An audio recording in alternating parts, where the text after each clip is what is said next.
Ang sabi nila, hindi kailanman iniwan ni Maraming Makiling ang bundok. At kung gusto mong mas makilala pa ang mga binabantayan niya sa gubat, tara, may alam akong lugar para sa iyo. Mabuhay! Ako po si Marga at welcome sa Makiling Botanic Gardens.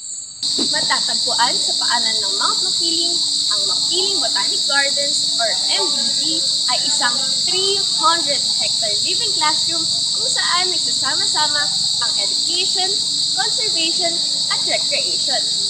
Pero, hindi lang ito isang hardin isa itong museo ng kalikasan at tahanan ng iba't ibang wildlife at ng native, endemic, pati na rin ng exotic na halaman.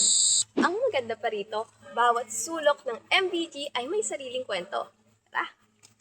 Simulan natin sa isang rainforest na kasya sa loob ng isang diorama. Ang mga halaman at hayop na makikita mo rito, totoong matatagpuan yan sa Mount Makiling. Para siyang preview ng mga kaibigan na naghihintay para sa iyo.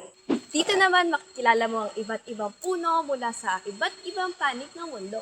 Kung gusto mo naman makilala ang mga halaman na sa Pilipinas mo lang makikita, tamang-tama ang lugar na to para sa iyo.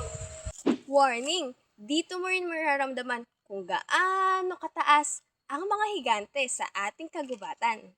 Siyempre, may pa-challenge din dito. Ilang klase ng ibon at insekto kaya ang maririnig nyo bago matapos ang paglilibot dito.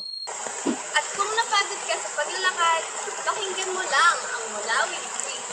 Sasabay sa agos ang ating stress. Alam mo kung anong pinakamaganda? Hindi pa yan ang lahat. Marami ka pang matutuklasan sa bawat trail at bawat sulok ng MBG. Kaya kung naghahanap ka ng next gala destination, ito na ang sign mo. Muli, ako po si Marga. Kita-kits sa Makiling Botanic Gardens.